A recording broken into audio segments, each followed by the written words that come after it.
Hello बच्चों, let's see this question and here this question say read the extract and answer the following question। आपको यहाँ पे एक extract दिया हुआ है, आपको इस एक्सट्रैक्ट को रीड करना है और इसके बेस पे जो आपको यहाँ पे 3 क्वेश्चन दिए हुए हैं आपको इनके आंसर लिखने हैं।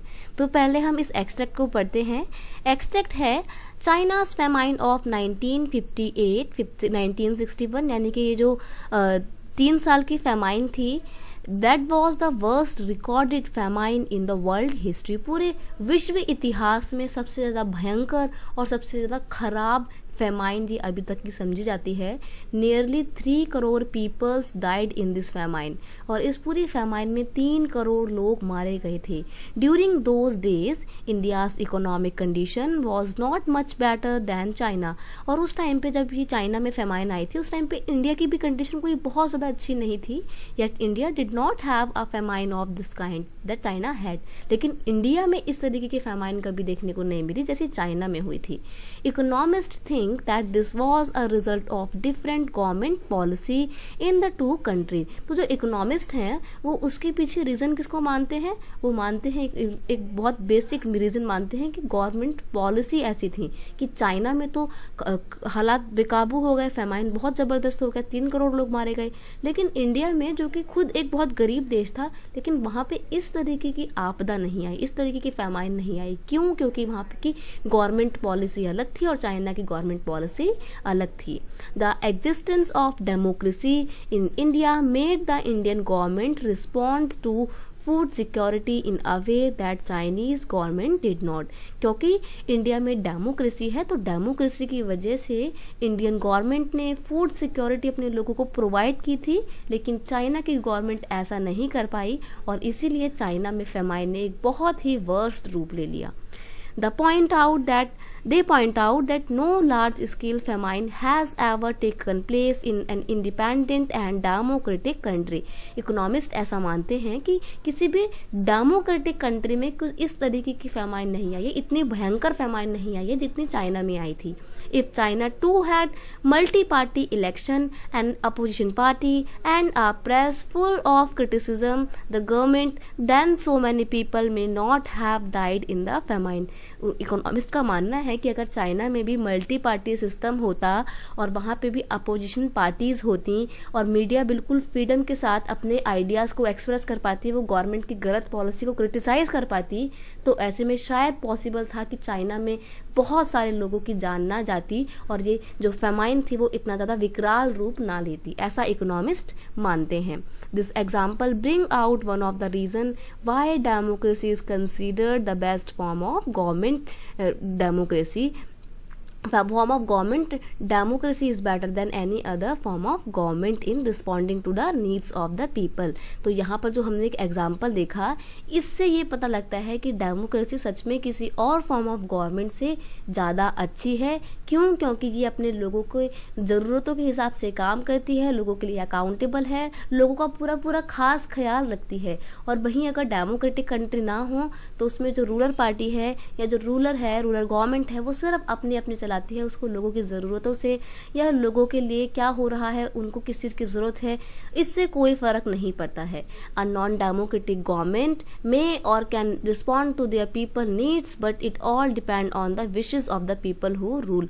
देखो नॉन डेमोक्रेटिक कंट्री में जो रूलर है वो कम्प्लीटली उसकी इच्छा पर डिपेंड करता है कि वो लोगों को लोगों की नीड्स के अकॉर्डिंग काम करना चाहता है या नहीं करना चाहता है, पूरी तरीके से उसकी इच्छा पर निर्भर करता है। तो यहाँ पर जो हमने एक्सट्रैक्ट पढ़ा, इससे क्या निकल के आता है? इससे ये निकल के आता है कि इस एक्सट्रैक्ट में एक एग्जाम्पल दिया है और उस एग्जाम्पल के थ्रू ये बताने की कोशिश की गई है कि democracy it is a best form of government. तो क्वेश्चन का यहाँ पे की कॉन्सेप्ट है democracy a best form of government. Democracy जो कि एक बेस्ट फॉर्म ऑफ गवर्नमेंट समझी जाती है। अब यहाँ पे इस एक्सट्रैक्ट के बेस पे हमारे को 3 क्वेश्चन दिए हैं, तो हम 1 बाय 1 इन तीनों क्वेश्चन को पढ़ते हैं और इनके आंसर देखते हैं। पहला क्वेश्चन है policies adopted by a democratic government can change the condition of people in a country. Comment, यानी कि क्वेश्चन में आपसे बोला है एक डेमोक्रेटिक कंट्री में या डेमोक्रेटिक गवर्नमेंट की जो पॉलिसी होती हैं वो लोगों की कंडीशन को इम्प्रूव कर सकती है या उनको अफेक्ट कर सकती हैं, चेंज कर सकती हैं, इस पे कमेंट कीजिए।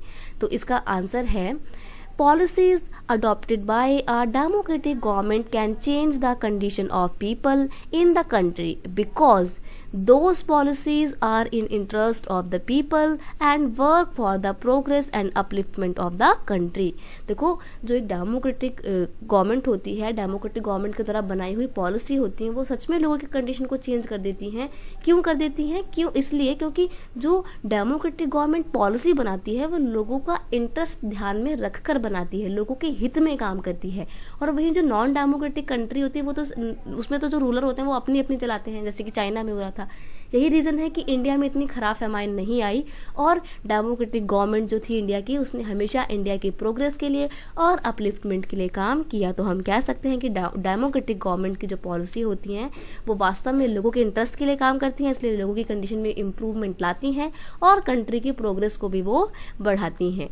नेक्स्ट क्वेश्चन है हमारा question 2, explain with the example that democratic government is more responsive. आपको यहाँ पे एग्जाम्पल के साथ बताना है कि किस तरीके से एक डेमोक्रेटिक गवर्नमेंट बहुत ही रिस्पॉन्सिव गवर्नमेंट होती है अपने लोगों के लिए या बहुत ही अकाउंटेबल होती है। ये एक ही क्वेश्चन है, तो इसका आंसर है The democratic government is more responsive because in democracy people elect their government, and if that government does not work in favor of people and does not accountable to them, then people have the right to not vote them in the next election and hand over the government to another party। देखो democratic government इसलिए एक बहुत ही responsive government होती है क्योंकि उसको पता है कि अगर वो लोगों के लिए काम नहीं करेगी और लोगों के लिए अकाउंटेबल नहीं होगी तो जो लोग हैं वो क्या करेंगे, नेक्स्ट इलेक्शन में उस पॉलिटिकल पार्टी को वोट नहीं देंगे और किसी दूसरी पॉलिटिकल पार्टी को वोट दे के विनर बनाएंगे और गवर्नमेंट फिर उसके हाथ में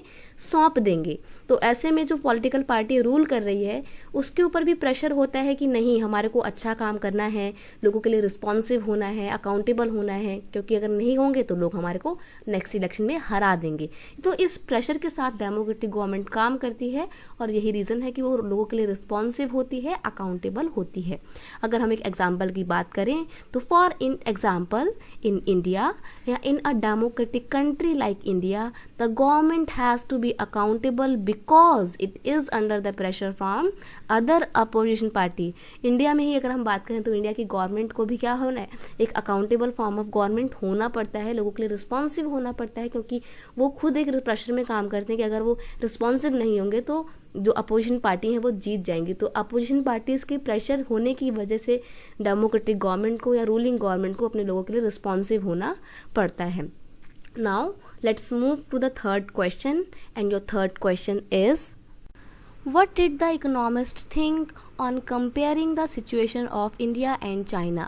यानी कि इकोनॉमिस्ट क्या सोचते हैं जब वो इंडिया और चाइना की जो स्थिति है, जो पोजीशन है, उसको सिचुएशन को जब वो इंडिया और चाइना की कंपेयर करते हैं तो उस टाइम इकोनॉमिस्ट क्या सोचते हैं, ये आपसे इस क्वेश्चन में पूछा है। तो इसका आंसर है After comparing the situation of India and China, economists think that this was a result of different government policy in the two countries। देखो जब इकोनॉमिस्ट कंपेयर करते हैं इंडिया और चाइना की सिचुएशन को तो वो सोचते हैं कि ये रिज़ल्ट किसका है, गवर्नमेंट पॉलिसीज़ का, two different type of government policy का ये रिज़ल्ट है। क्योंकि इंडिया में डेमोक्रेटिक गवर्नमेंट थी इसलिए सिचुएशन उतनी ज़्यादा ख़राब नहीं हुई जितनी चाइना में हो गई, और ऐसा चाइना में इसलिए हुआ क्योंकि चाइना में नॉन डेमोक्रेटिक गवर्नमेंट काम कर रही थी। तो ऐसा इकोनॉमिस्ट मानते हैं इंडिया और चाइना की सिचुएशन को कंपेयर करने के बाद कि गवर्नमेंट की जो पॉलिसी होती हैं वो कंट्री के ऊपर एक बहुत ज़्यादा इफेक्ट डालती हैं। डेमोक्रेटिक गवर्नमेंट लोगों के फेवर में काम करती हैं और नॉन डेमोक्रेटिक कई बार लोगों के फेवर में काम कर पाने में फेल हो जाती हैं। तो यहाँ पे इस क्वेश्चन का आंसर ये था। तो हमने इस पूरे एक्सट्रैक्ट में क्या पढ़ा, हमने इंडिया और चाइना की पोजीशन को कंपेयर किया कि किस तरीके से गवर्नमेंट की पॉलिसी एक कंट्री के फ्यूचर पे और एक कंट्री के प्रोग्रेस में किस तरीके से इफ़ेक्ट डाल सकती हैं। एक डेमोक्रेटिक गवर्नमेंट हमेशा लोगों के भलाई के लिए काम करती है, लोगों के फेवर में काम करती है, और वहीं एक नॉन डेमोक्रेटिक गवर्नमेंट के मर्जी पे डिपेंड करता है कि वो लोगों के लिए काम करे या ना करे। इसलिए ऐसा इकोनॉमिक्स भी मानते हैं कि जो डेमोक्रेटिक गवर्नमेंट होती है वो बहुत ही बेस्ट फॉर्म ऑफ गवर्नमेंट होती है बजाय किसी और फॉर्म ऑफ गवर्नमेंट से। ये हमने यहाँ पे इस पूरे एक्सट्रैक्ट में समझा। I hope you understand it well. Best of luck.